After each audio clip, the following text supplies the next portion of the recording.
Yo, what's up YouTube, man? It's your boy Action Jackson, man. And in today's video, I'm going to be going over the day 3 draft selections and undrafted free agents that the Dallas Cowboys signed or drafted today. So yeah, man, let's hop to the video. So just showing on this, on the screen right now, we selected Jake Ferguson out of Wisconsin, tight end. He's 6'5". And Dallas Cowboys, they have a tendency to draft a lot of slower tight ends. They don't draft those Darren Waller. Basically, they don't draft vertical tight ends. I don't understand why. It's super annoying, especially with the new age of the NFL. Them slow tight ends are not going to get you anywhere. The only time you can have a slow tight end is when you're goal line situation or you're in a run heavy situation. That's the only time you want to have one of those slower offensive tight end / offensive lineman. But Jake Ferguson, he's nice. He's a short-handed guy. He's great in the run game. Definitely somebody that we needed to pick up because the Cowboys don't have any tight end that the Cowboys are going to have on the roster after this year. Dalton Schultz will be a free agent because he's on a franchise tag. You got Jeremy Sprinkle, free agent, and you got Sean McEwen, and that's going to be a free agent. So almost your entire tight end room is going to be free agent. So it's good that they picked up Jake Ferguson. And at the time of this recording, they signed a plenty amount of undrafted free agents, and plus there's still free agency that's going on, so we can still sign more players. But yeah, man, so that was in the 4th round, and then I'm going to go over the 4th, 5th round picks that we selected. So man, let's get it. So for the fifth round, our first 5th round pick at pick 155, we went Matt Waletzko, offensive tackle, 6'8". This was a really good pick in my opinion. This is going to be your young swing tackle, and he's a really athletic offensive tackle. You see a common theme with the Cowboys when they're drafting their offensive linemen.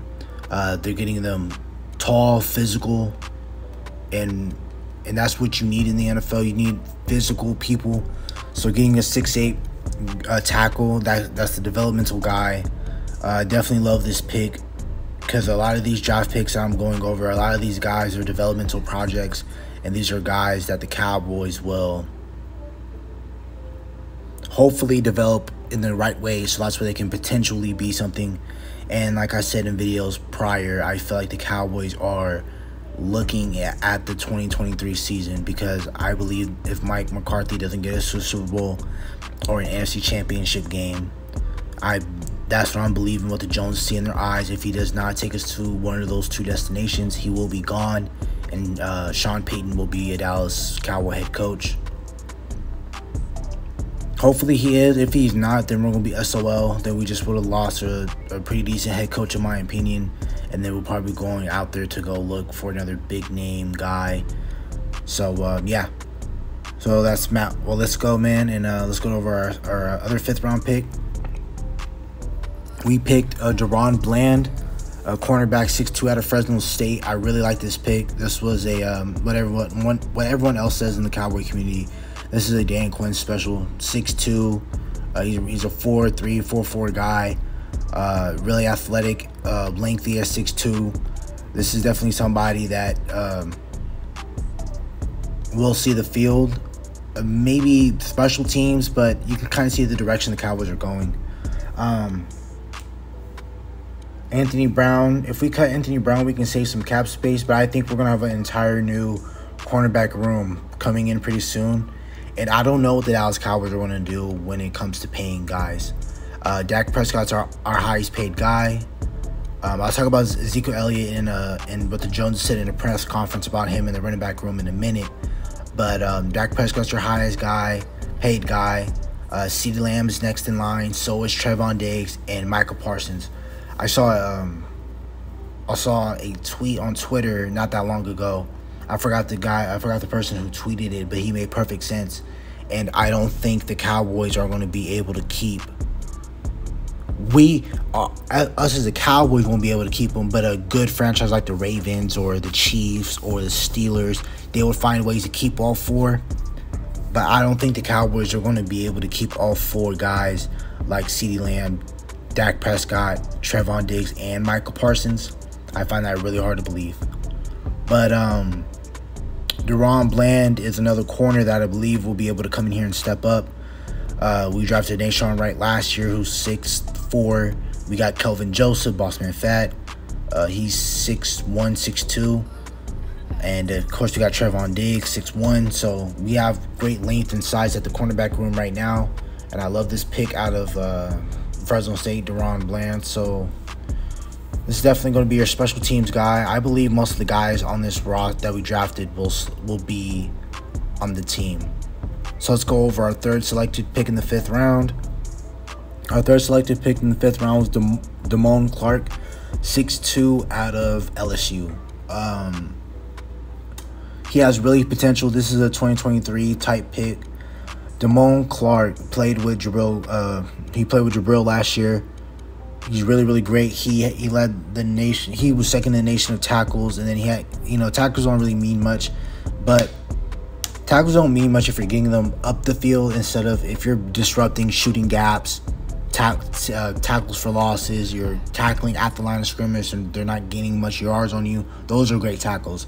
I don't give a damn if you have 300 tackles and 250 of them were upfield, 20 yards up the field. So I like Damone Clark, but a little thing that we should look out for is that he had a spinal fusion injury his last year at LSU, and he's getting surgery on it right now. And it's just funny how the Cowboys operate, in my opinion, because obviously I know you can't, if, woulda, coulda, shouldas don't matter when things already happened, but it's funny how they're going to take a guy with a more serious injury in Damone Clark that's a spinal problem, and you cannot have a spinal type injury, and you cannot play around with a spinal injury, especially when you're playing a grown man sport like this in the NFL, playing a high level elite, fast-paced league. I believe he will come in, he will be fine, but that's just something to always keep out for and keep a lookout for. But you would rather have gotten the best linebacker in round 2 in Nakobe Dean and been fine with a torn pectoral muscle and a torn meniscus. You would have been fine with that. And yeah, sure, he would have redshirted, but so is Damone Clark. Because they said that they had an interview with the Joneses, of course. They always do after this, the selections of the draft picks. He's going to start off the year on PUP. But this is a guy with a lot of potential, and definitely that will add to this linebacker room, and we are really short at the linebacker room right now. So yeah, I like this pick. Overall, I like this pick, but you just got to watch out for some of these injuries, man. And yeah, so let's go over to our next 5th round selected pick. Now, I really, really, really, really like this pick. John Ridgeway, Arkansas, D-tackle, 6'5". This is your one tech. And down the line, he might start for you at one tech, but this is a relentless motor guy. He's real physical, real nasty, man. This is somebody I really like at our nose tackle, man. He's relentless, like I said. He was talking a lot of noise in a good way. He met with Jerry Jones, and he was told Jerry Jones, "You're gonna draft me," and there's things like that. And I guess when they called him on the phone, they was telling him that he wanted to rip somebody's head off. It's cool to talk all that noise, but let's prove it on the field. I understand that that's part of his game, so I ain't gonna tell him what to do. But I want to. He's talking a lot. I want to see what he does on the field, man. He has a lot of potential. I like athletic one tech. This is somebody that who might take Quentin Bohanna's spot to one tech, or who knows, we might have both of these guys at one tech playing together. So this is really nice. I like this selection a lot. This was one of the many steals I believe we had in the draft. And this is your Brent Urban replacement. So Brent Urban was a key pivotal guy in our run game. So we got this linebacker out of the 6th round, Devin Harper. linebacker, another linebacker, 6 feet. And we got him to pick 193. This was another great project type player. He's a guy that can rush the passer and also drop back in coverage. No, if a lot of people are getting that idea like he's like a Micah Parsons. No, he's not, but he's really great at what he does. Another relentless guy, athlete, can cover sideline to sideline. This is definitely somebody that I can see definitely get reps alongside with Jabril, Micah Parsons, Leighton Vander Esch. This is definitely a deep linebacker room that I like. I really like this linebacker room right now. They have a lot of potential, and this is really great, man. So these are all the guys I just went over. These are all the selected guys during the draft. Now I'm about to go over the undrafted picks that we went out. I'm only going over the highlights of them. I'm not going over every single one. I'm going through ones that I... All right, man. We got safety Marquise Bell. Shout out to Michael Gelkin, a reputable sports source for the Dallas Cowboys, man. As you can see, we got him. We stole him from the Eagles. It's pretty great that we did that. This was this is your down the line safety. And like I said before during my live stream, the Cowboys don't value the safety position high. That's one of the many positions they do not value. So getting a steal like this in Marquise Bell was really, really great. He's 6'2" out of Florida A&M. He is your Jayron Kearse.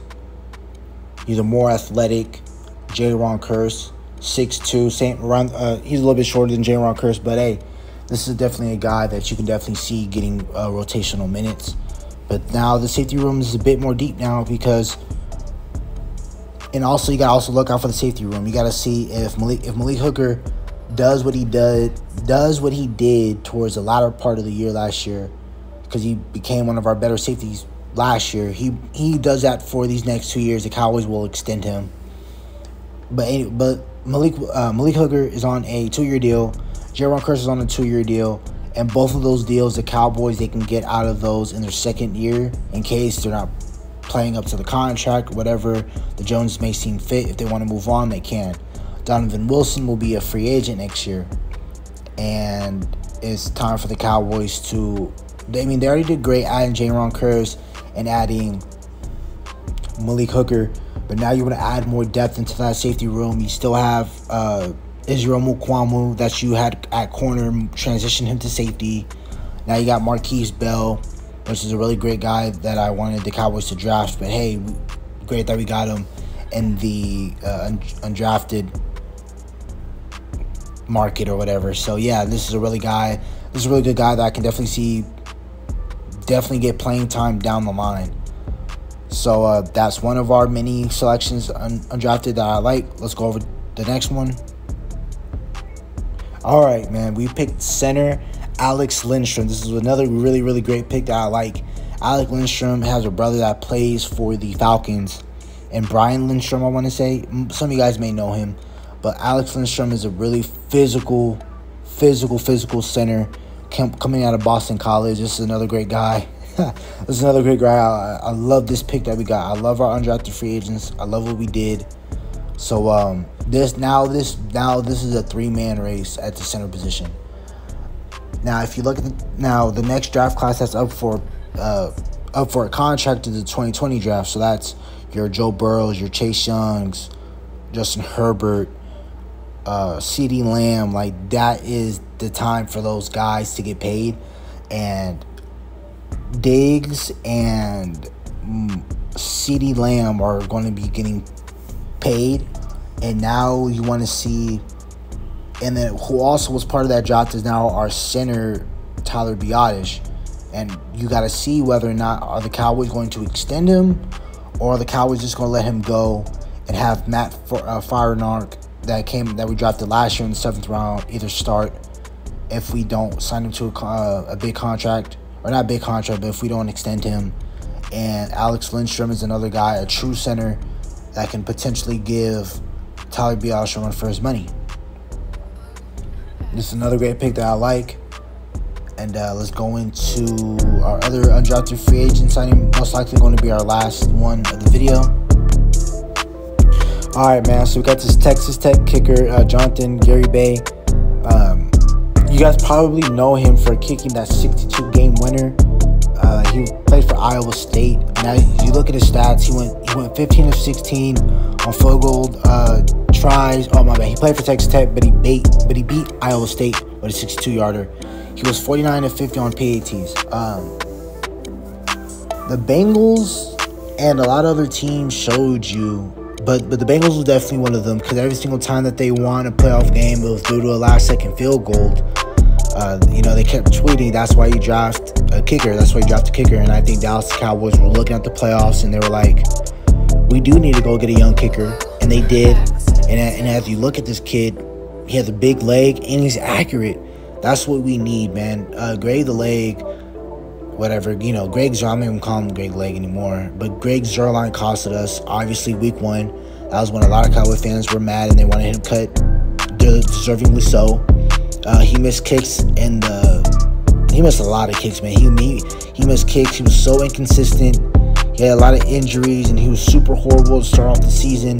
But the Cowboys decided to roll with him. So, obviously, Chris is our kicker right now, but we are going to have a kicker competition in training camp. We have a lot of competitions at different places, man. So, that was our last undrafted free agent signing that I liked. Obviously, there's a lot more, but these are the ones that I like and that I wanted to cover and go over with you guys. So, man, that's about it for the video. I'm going to have another video coming out tomorrow, going over all the draft picks. Not really going over, but a quick overview and my grades and what do I think all of them can do day 1 for you. So yeah, man, thank you guys for all the support recently. I really appreciate it. Hope you guys have a nice day. See you later.